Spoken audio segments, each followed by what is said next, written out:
Assalamualaikum warahmatullahi wabarakatuh. Let me introduce myself. My name is Bintu Samudra Fatihah.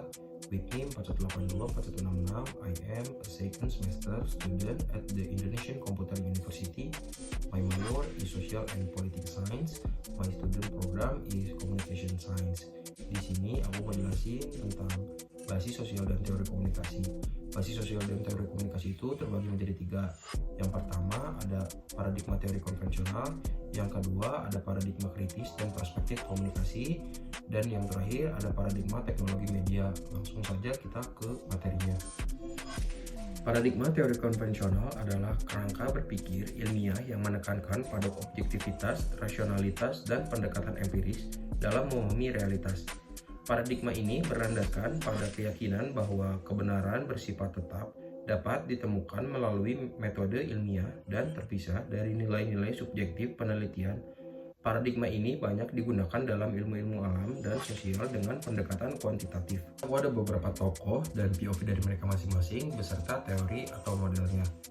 Harlan Laswell, komunikasi adalah alat untuk mempengaruhi masyarakat seperti propaganda, fokus pada siapa mengatakan apa, kepada siapa dengan efek apa, yang disebut nama teori Laswell.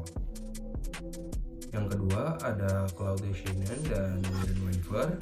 Komunikasi adalah transmisi informasi melalui saluran, fokus pada kejelasan dan gangguan, yang dinamakan teori materialistik komunikasi. Yang ketiga ada Paula Zarfield.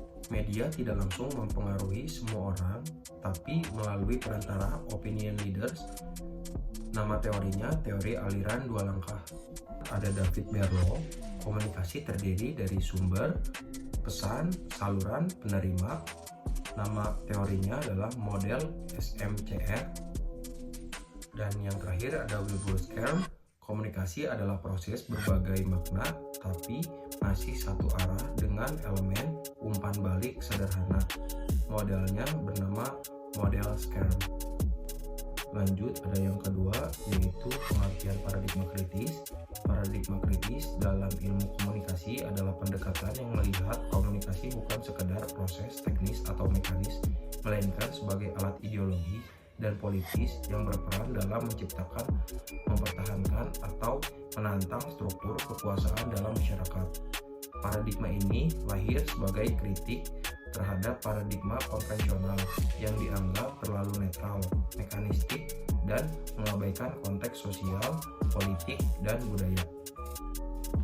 Di sini aku ada beberapa tokoh utama paradigma kritik beserta kontribusi dan penjelasannya. Yang pertama ada tokoh Karl Marx. Kontribusinya dasar teori kritis, penjelasannya melihat komunikasi sebagai alat kontrol ideologi dalam masyarakat kapitalis. Yang kedua ada Theodor Adorno dan Max Horkheimer. Kontribusinya Frankfurt School, penjelasannya mengkritik budaya massa sebagai alat untuk membentuk kesadaran palsu. Dan yang ketiga ada Herbert Marcuse. Kontribusinya kritik teknologi dan kapitalisme. Penjelasannya, media massa digunakan untuk mengendalikan masyarakat melalui kenyamanan palsu. Dan yang keempat ada Jürgen Habermas, teori tindakan komunikatif. Komunikasi seharusnya membangun dialog dan kesetaraan, bukan memanipulasi. Strudhal. Dan yang terakhir ada Strudhal, kontribusinya kajian budaya. Penjelasannya audiens tidak pasif, mereka bisa menafsirkan pesan secara hegemoni, negosiasi, atau oposisi. Dan yang terakhir ada paradigma teknologi media. Pengertian paradigma teknologi media. Paradigma teknologi media adalah pendekatan dalam ilmu komunikasi, menekankan bahwa teknologi media bukan hanya alat atau sarana penyampaian pesan, tetapi juga mempengaruhi cara berpikir, berperilaku, bahkan membentuk struktur sosial dan budaya masyarakat. Paradigma ini berpandangan bahwa media dan teknologinya bersifat menentukan, deterministik, atau memiliki daya pengaruh besar terhadap masyarakat, baik secara sadar maupun tidak. Dan di sini juga ada beberapa tokoh beserta konsep utama dan penjelasannya. Yang pertama ada Marshall McLuhan.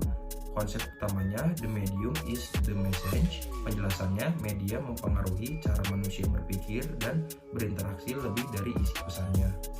Yang kedua ada Harlan Innis. Konsep utamanya bias media waktu versus ruang. Penjelasannya, media tertentu punya kecenderungan memperkuat kekuasaan dalam dimensi waktu, misalnya tulisan, atau ruang, misalnya radio dan televisi. Dan yang ketiga ada Neil Postman, kritikan terhadap televisi dan hiburan. Media elektronik mengubah budaya dari berbasis kata menjadi berbasis penghibur. Dan yang keempat ada Neil Postman, kritikan terhadap televisi dan hiburan. Media elektronik mempengaruhi budaya dari berbasis kata menjadi berbasis hiburan. Dan yang terakhir ada Lev Manovich, konsep utamanya adalah media digital. Penjelasannya, media baru digital adalah kombinasi dari media tradisional ditambah logika komputerisasi.